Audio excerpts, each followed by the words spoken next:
MySejahtera, apa sebenarnya di sebalik nama?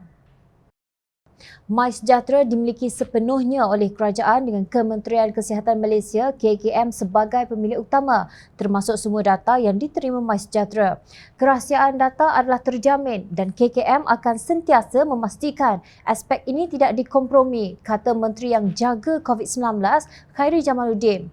Beliau berkata kerajaan tidak pernah membuat sebarang bayaran kepada KPI Soft Malaysia Sendirian Berhad, KPI Soft, syarikat yang membangunkan aplikasi MySejahtera sepanjang tempoh penggunaan aplikasi itu dari 27 Mac 2020 hingga 31 Mac 2021. Perkara ini adalah berdasarkan ketetapan syarikat yang menawarkan penggunaan aplikasi MySejahtera kepada kerajaan untuk tempoh setahun tanpa bayaran berdasarkan prinsip tanggungjawab sosial korporat CSR syarikat.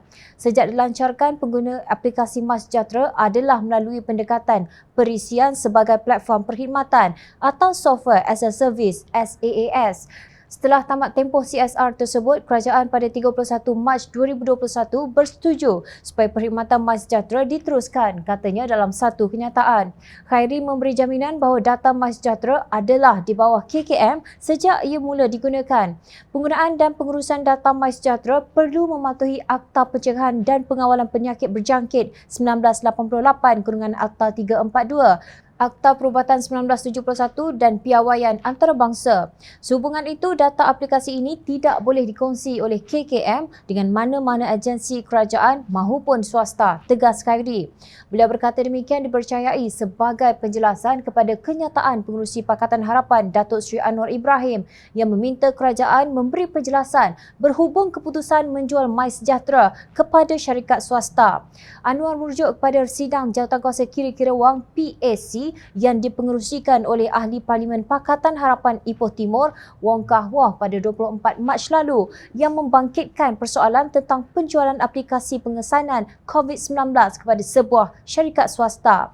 Dalam laporannya, PAC memetik keterangan Datin Rosni binti Muhammad Yusof, Timbalan Setiausaha Bahagian Perolehan Kerajaan Kementerian Keuangan Malaysia yang memaklumkan bahawa mesyuarat jemaah menteri pada 26 November 2021 bersetuju memberikan kelulusan kepada KKM melantik syarikat MySJ Sendirian Berhad secara rundingan terus bagi tujuan memurnikan semula proses perolehan aplikasi MySejahtera.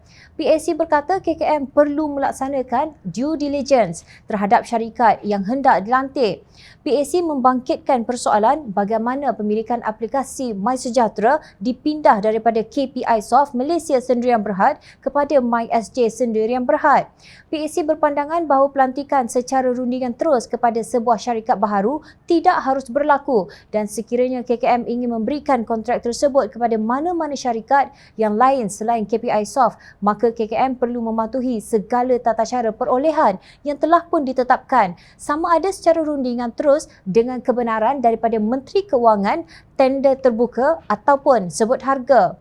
Kerajaan haruslah menjamin kepentingan keuangan negara dalam setiap keputusan yang diambil, tegas PAC. Anwar berkata para pegawai KKM yang memberi keterangan di hadapan PAC mendakwa bahawa MySJ Sendirian Berhad tidak ada kaitan sama sekali dengan KPI Soft yang telah menukar namanya kepada Entomo. Bagaimanapun, beliau menyarankan dakwaan bahawa tidak ada kaitan antara KPI Soft atau Entomo dan MySJ Sendirian Berhad mesti diteliti dan disiasat. Ini kerana para pengarah MySJ Sendirian Berhad termasuk 2 orang pengasas KPI Soft Malaysia. Kata Anwar, pengarah-pengarah MySJ Sendirian Berhad juga termasuk individu-individu yang punya kaitan politik dan perniagaan dengan beberapa parti di dalam kerajaan, termasuk Tan Sri Syahril Syamsuddin, Ketua Pegawai Eksekutif Sapura Energy sehingga bulan Mac 2021 dan Tan Sri Megat Najmuddin yang kini anggota Kanan Bersatu. Sementara itu, 81.4% saham MySJ Sendirian Berhad dimiliki oleh sebuah syarikat yang lain yakni Revolusi Asia Sendirian Berhad di mana 88% dimiliki oleh pengasas-pengasas KPI Soft. Dalam kata lain, 71.2% saham MySJ Sendirian Berhad dimiliki oleh 2 pengasas KPI Soft yang membangunkan aplikasi MySejahtera. Untuk mengatakan bahawa tidak ada kaitan antara KPI Soft atau Entomo dan MySJ Sendirian Berhad adalah tidak jujur, tegas Anwar. Beliau berkata di bawah sistem tender terbuka, fakta-fakta ini akan diteliti oleh kerajaan dan rakyat. Dalam sistem runding terus, apa yang berlaku ini hanya mirip kepada gejala menganugerahkan syarikat-syarikat dan individu yang dekat dengan pemerintah.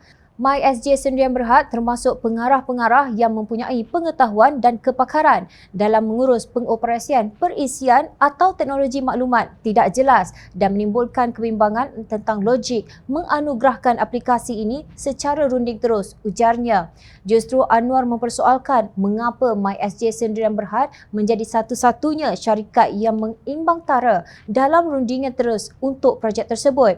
Apakah kerajaan Malaysia sering menganugerahkan individu-individu atau syarikat-syarikat yang menjalankan CSR untuk manfaat rakyat Malaysia dengan kontrak yang lumayan? Soal Ketua Pembangkang itu.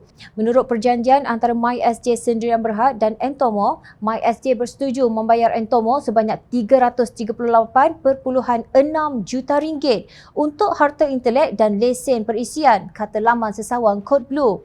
Jika 71.2% saham MySJ Sdn Bhd dimiliki oleh dua pengasas KPI Soft yang bertukar nama menjadi Entomo, ke manakah sebahagian besar bayaran ini mendarat? Demikian mereka berniaga tatkala 34,758 mati kerana COVID-19 dan 4.14 juta dijangkiti wabak tersebut di negara ini.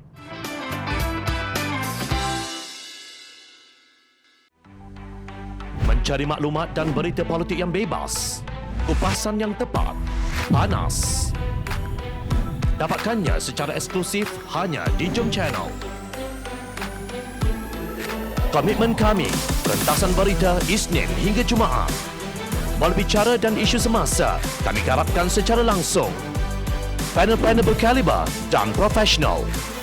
Interaktif, pandangan anda kami raikan. Jangan lupa bersama kami di setiap hujung minggu dalam edisi khas mingguan. Jom Channel, moving forward, sharing a new experience.